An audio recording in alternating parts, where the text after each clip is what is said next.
Hello guys, this is Danny at ParTay. Feels like where I just left off last night. Actually, I wanted to, excuse me there, wanted to do a quick display of what we're working on for the church install that I loaded the video up about. So we're going to be replacing, or coating, excuse me, the screens. They're motorized screens that are in the multi-purpose life center, and there's one on either side of the stage. Excuse me guys, I got my allergies are acting up today. They have screens on either side of the stage, and they're set at an angle, angling inward, and on the corner, on the right corner and left corner respectively, they get a lot of light. Now, it wasn't as much light as what we thought it'd be.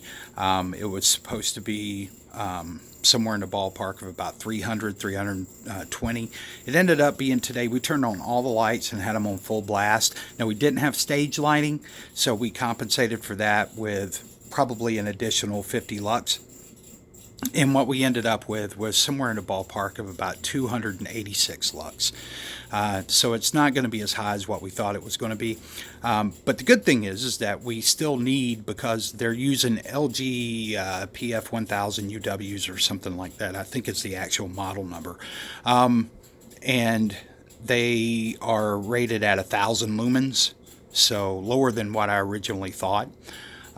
What I'm going to do is approach this differently, because we can't go dark. As I mentioned in video the other day, we really can't go dark.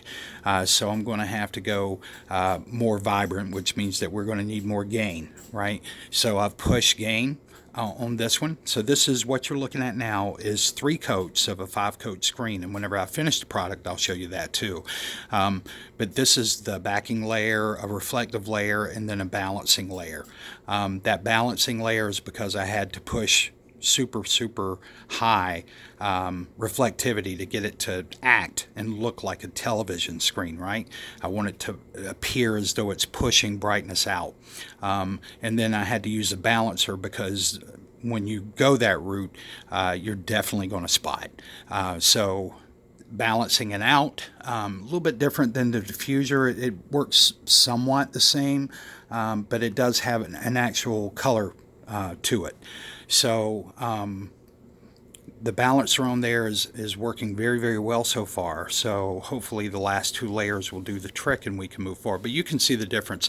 I tested right here. This is about 330 lux on this section of the screen here. So, you know, it's going to be respective. It's going to drop off a little bit on this side, but the whole purpose of the balancer is to try to get it to be even all the way across, right? So now when I go over it with the additional tones, as long as they do their job, no additional light should be captured on that side, or whatever side light's hitting. This is using the 720-2500 Iki. I'm sitting about 8.5 feet away. And Crow, just for the record, I saw your video earlier. Great video. This was planned before that. So this, once again, is not a finished screen. This was just to show the process through installation. By no way any kind of comparison, brother. I wouldn't do that. And it's really kind of unfair right now, because this isn't even a finished screen. If you could see it here before me, I mean, it's bright. It's super bright, more bright than what it appears in the phone. But it's not pleasant to look at because it is so bright.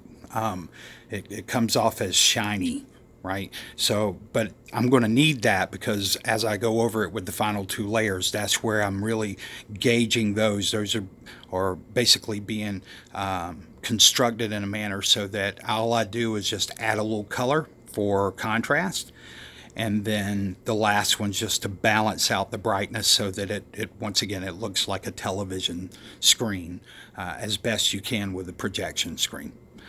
So that's what we're going for. I'll keep you guys updated, and whenever I finish it, definitely give you an idea as to what it looks like. You guys take care. Bye.